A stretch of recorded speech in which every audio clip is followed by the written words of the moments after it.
ਲਓ ਜੀ, ਜਿੰਨੇ ਵੀ ਪਿੰਡਾਂ ਦੇ ਲੰਬੜਦਾਰ ਆ ਮੇਰੀ ਵੀਡੀਓ ਲਾਜ਼ਮੀ ਸੁਣ ਲਓ। ਲੰਬੜਦਾਰੋ, ਤੁਹਾਡੇ ਉੱਤੇ ਮਰੀਮ ਨਵਾਜ਼ ਸਾਹਿਬ ਦਾ ਨਵਾਂ ਆਰਡਰ ਜਾਰੀ ਹੋ ਗਿਆ। ਹੁਣ ਆਏਗੀ ਲੰਬੜਦਾਰਾਂ ਦੀ ਸ਼ਾਮਤ।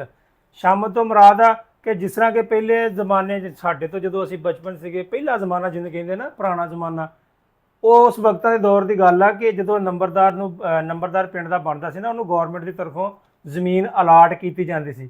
ਉਹ ਜ਼ਮੀਨ ਅਲਾਟ ਕਰਨ ਦਾ ਮਤਲਬ ਪਤਾ ਕੀ ਹੁੰਦਾ ਸੀ ਕਿ ਜਿੰਨੇ ਵੀ ਮਹਿਮਾਨ ਆ, ਰਾਹ ਗਜ਼ੀਰ ਆ, ਅਗਰ ਉਹਨਾਂ ਨੂੰ ਰਾਤ ਹੋ ਜਾਂਦੀ ਆ, ਕਿਉਂਕਿ ਪਹਿਲੇ ਲੋਕ ਸਫ਼ਰ ਤੁਰ ਕੇ ਕਰਦੇ ਹੁੰਦੇ ਸੀਗੇ, ਲਾ ਲਓ ਕਿ ਤੁਰੇ ਜਾ ਰਹੇ ਆ, ਅਤੇ ਨਾਲ ਕਿਤੇ ਵਾਂਢੇ ਵੀ ਜਾਣਾ ਜਾਂ ਕਿਤੇ ਜਾਣਾ, ਦੂਰ ਦਰਾਜ਼ ਇਲਾਕੇ ਜਾਣਾ, ਉਹਨਾਂ ਪੈਦਲ ਸਫ਼ਰ ਕਰਨਾ ਹੁੰਦਾ ਸੀ। ਕੋਈ ਖੋਤੀ 'ਤੇ ਜਾ ਰਿਹਾ, ਕੋਈ ਕਿਤੇ ਜਾ ਰਿਹਾ ਹੁੰਦਾ, ਮਤਲਬ ਕਿ ਜਿਹੜਾ ਕੋਈ ਜਾਨਵਰ ਵੀ ਨਾਲ ਹੋਣਾ, ਅਤੇ ਉਸ ਪਿੰਡ, ਜਿਸ ਪਿੰਡ 'ਚ ਰਾਤ ਹੋਣੀ ਉੱਥੇ ਉਹਨੇ ਰਹਿਣਾ।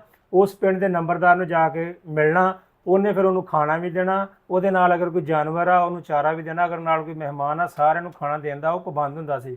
ਇਸ ਕਰਕੇ ਉਹਨੂੰ ਜ਼ਮੀਨ ਇੱਕ ਅਲੱਗ ਦਿੱਤੀ ਜਾਂਦੀ ਸੀ ਗੌਰਮੈਂਟ ਦੀ ਤਰਫੋਂ, ਤਾਂ ਕਿ ਜਿੰਨੇ ਵੀ ਰਾਹਗੀਰ ਲੰਘਦੇ ਆ ਉਹ ਅਗਰ ਕਿਤੇ ਰਾਤ ਹੋ ਜਾਂਦੀ ਤਾਂ ਆਪਣਾ ਖਾਣਾ ਛਾਣਾ ਸਕੂਨ ਨਾਲ ਖਾ ਕੇ ਸਵੇਰ ਨੂੰ ਫਰੈਸ਼ ਹੋ ਕੇ ਫਿਰ ਆਪਣਾ ਸਫ਼ਰ ਜਾਰੀ ਕਰ ਸਕਣ। ਹੁਣ ਹੋਇਆ ਕੀ ਜਨਾਬ, ਮਰੀਮ ਨਵਾਜ਼ ਸਾਹਿਬ ਨੇ ਨਵਾਂ ਆਰਡਰ ਦੇਤਾ ਜਨਾਬ। ਆਰਡਰ ਸੁਣਨ ਤੋਂ ਪਹਿਲੇ ਅਗਰ ਤੁਸੀਂ ਵੀਡੀਓ ਤੇ ਨਵੇਂ ਆਏ ਤਾਂ ਅਕਾਊਂਟ ਨੂੰ ਕਰ ਲਓ ਫਾਲੋ, ਕਮੈਂਟ ਕਰਕੇ ਆਪਣੀ ਰਾਏ ਦਾ ਇਜ਼ਹਾਰ ਲਾਜ਼ਮੀ ਕਰਿਆ ਕਰੋ। ਦੂਜੇ ਨੰਬਰ ਤੇ ਹੁਣ ਮੈਂ ਤੁਹਾਨੂੰ ਖਬਰ ਸੁਣਾ ਦਿੰਦਾ ਜਨਾਬ। ਖਬਰ ਇਹ ਹੈ ਕਿ ਮਰੀਮ ਨਵਾਜ਼ ਸਾਹਿਬਾਂ ਨੇ ਆਰਡਰ ਦਿੱਤਾ ਹੈ ਕਿ ਹਰ ਪਿੰਡ ਦਾ ਨੰਬਰਦਾਰ 1 ਏਕੜ ਦੇ ਵਿੱਚ ਸਬਜ਼ੀਆਂ ਗਾਏਗਾ। ਉਹ ਸਬਜ਼ੀਆਂ ਉਗਾਉਣ ਤੋਂ ਬਾਅਦ ਜਦੋਂ ਤਿਆਰ ਹੋਣਗੀਆਂ, ਉਹ ਉਸ ਪਿੰਡ ਦੇ ਵਿੱਚ ਉਹਨਾਂ ਨੂੰ ਤਕਸੀਮ ਕਰੇਗਾ। ਕੀ ਕਰੇਗਾ? ਤਕਸੀਮ ਕਰੇਗਾ।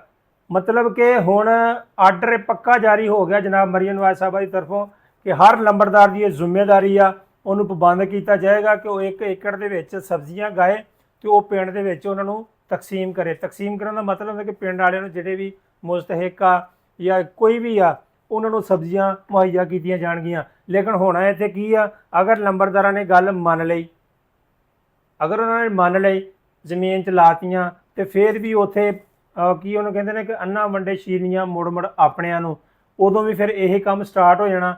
ਲੇਕਿਨ ਅਗਰ ਇੱਥੇ ਕਾਨੂੰਨ ਦੀ ਤਰਫੋਂ ਕੋਈ ਐਕਸ਼ਨ ਹੋਏਗਾ, ਮੇਰੇ ਗੱਲ ਕਰਨ ਦਾ ਮਤਲਬ ਆ ਕਿ ਅਗਰ ਇਹ ਸਬਜ਼ੀਆਂ ਲੱਗਦੀਆਂ ਤਾਂ ਕੋਈ ਪਿੰਡ ਦੀ ਸ਼ਾਪ ਹੋਣੀ ਚਾਹੀਦੀ ਜਿੱਥੇ ਸਬਜ਼ੀਆਂ ਰੋਜ਼ ਉਤਾਰ ਕੇ ਜਾਣ, ਅਤੇ ਉੱਥੇ ਮੁੜ ਕੇ ਜਿਹੜਾ ਮਰਜ਼ੀ ਆ ਕੇ ਸਬਜ਼ੀ ਜਿੰਨੀ ਕੁ ਉਹਦੀ ਜ਼ਰੂਰਤ ਆ ਉਨੀ ਉਹ ਲੈ ਜੇ। ਕਿਉਂਕਿ ਹੁਣ ਲੋਕਾਂ ਨੇ ਮਾਸ਼ਾਅੱਲਾ ਮੁੜ ਕੇ ਇਹ ਵੀ ਕੰਮ ਕਰਨਾ ਕਿ ਅੱਜ ਲੈ ਜਾਈਏ, ਕੱਲ੍ਹ ਨੂੰ ਪਤਾ ਨਹੀਂ ਲੱਭਣੀ ਕਿ ਨਹੀਂ। ਜਿੰਨੀ ਚਾਹੀਦੀ ਹੋਈ ਉਨੀ ਆਪਣੀ ਤੁਸੀਂ ਜ਼ਰੂਰਤ ਦੇ ਮੁਤਾਬਕ ਲੈ ਜਾਇਆ ਕਰਿਓ, ਅਤੇ ਇਹ ਨਾ ਹੋਇਆ ਕਿ ਕਿਸੇ ਹੋਰ ਗਰੀਬ ਦਾ ਵੀ ਹੱਕ ਤੁਸੀਂ ਖਾਂਦੇ ਰਹੋ। ਅਤੇ ਜਨਾਬ ਇਹ ਬਹੁਤ ਵਧੀਆ ਆਰਡਰ ਜਨਾਬ ਮਰੀਮ ਨਵਾਜ਼ ਸਾਹਿਬਾਂ ਨੇ ਦੇ ਦਿੱਤਾ। ਹੁਣ ਇਹ 'ਤੇ ਅਮਲ ਦਰਾਮਦ ਵੀ ਹੋਣਾ ਸਟਾਰਟ ਹੋ ਜਾਏਗਾ ਇਨਸ਼ਾ ਅੱਲਾਹ ਬਹੁਤ ਜਲਦੀ। ਆਰਡਰ ਜਾਰੀ ਅਤੇ ਮਤਲਬ ਕੰਮ ਸਟਾਰਟ। ਹੁਣ ਨੰਬਰਦਾਰਾਂ ਨੂੰ ਪੈਗਾਮ ਚੱਲ ਜਾਣਗੇ ਕਿ ਉਹ ਆਪਣੀ 1 ਏਕੜ ਦੇ ਵਿੱਚ ਸਬਜ਼ੀਆਂ ਉਗਾਉਣ। ਅਗਰ ਕੋਈ ਨਹੀਂ ਉਗਾਏਗਾ ਉਹਦੇ ਉੱਤੇ ਫਿਰ ਕਾਨੂੰਨੀ ਕਾਰਵਾਈ ਵੀ ਕੀਤੀ ਜਾਏਗੀ। ਅਤੇ ਮੈਂ ਕਿਹਾ ਜਨਾਬ ਆਪਣੇ ਵੀਰਾਂ ਭਰਾਵਾਂ ਨੂੰ ਜਿੰਨੇ ਵੀ ਸਾਡੇ ਵੇਖਣ ਵਾਲੇ ਉਹਨੂੰ ਖਬਰ ਦਿੱਤੀ ਜਾਵੇ ਤਾਂ ਕਿ ਉਹਨਾਂ ਤੱਕ ਵੀ ਇਹ ਖਬਰ ਪਹੁੰਚ ਜਾਏ। ਆਪਣੇ ਨੰਬਰਦਾਰ ਦੀ ਆਪਣੇ ਜਿੰਨੇ ਵੀ ਹਰ ਪਿੰਡ 'ਚ ਨੰਬਰਦਾਰ ਹੁੰਦਾ, ਕੋਈ ਨਾ ਕੋਈ ਨੰਬਰ, ਕਦੀ ਕੋਈ ਇੱਕ ਅਤੇ ਕੋਈ 2, ਲੇਕਿਨ ਹੁਣ ਤਾਂ ਅੱਜ ਕੱਲ੍ਹ ਜ਼ਿਆਦਾਤਰ ਹਰ ਘਰ ਦੇ ਵਿੱਚੋਂ ਅਗਰ ਕਿਸੇ ਨੂੰ ਪੁੱਛਣਾ ਕਿ ਮੈਂ ਹੀ ਨੰਬਰਦਾਰ ਹਾਂ ਭਾਈ, ਹੋਰ ਕੋਈ ਵੀ ਨਹੀਂ, ਕਿਸੇ ਨੂੰ ਮੰਨਦਾ ਹੀ ਨਹੀਂ, ਕਿਉਂਕਿ ਹੁਣ ਉਹ ਕਲਚਰ ਹੀ ਨਹੀਂ ਰਹਿ ਗਿਆ। ਹੁਣ ਅੱਗੇ ਫੈਸਲੇ ਹੁੰਦੇ ਸੀ ਨੰਬਰਦਾਰਾਂ ਕੋਲ, ਹੁਣ ਲੋਕ ਆਪੇ ਬਹਿ ਕੇ ਕਰ ਲੈਂਦੇ ਨੇ। ਅਤੇ ਥਾਣੇ ਕਚਹਿਰੀਆਂ ਅੱਗੇ ਤੇ ਥਾਣੇ ਦੇ ਜਿਹੜੀ ਪੁਲਿਸ ਹੁੰਦੀ ਹੈ ਉਹ ਨੰਬਰਦਾਰ ਦੀ ਇਜਾਜ਼ਤ ਤੋਂ ਬਗੈਰ ਪਿੰਡ ਨਹੀਂ ਆਉਂਦੀ। ਹੁਣ ਨੰਬਰਦਾਰ ਨੂੰ ਪਤਾ ਵੀ ਨਹੀਂ ਹੁੰਦਾ, ਪਿੰਡੋਂ ਬੰਦੇ ਚੁੱਕ ਕੇ ਲੈ ਜਾਂਦੇ ਆ। ਇਹ ਹਿਸਾਬ ਚੱਲ ਰਿਹਾ ਜਨਾਬ। ਠੀਕ ਆ, ਇੰਨੀ ਖਬਰ ਸੀ, ਮੈਂ ਆਪਣੇ ਵੀਰਾਂ ਨੂੰ ਪਹੁੰਚਾ ਦਈਏ।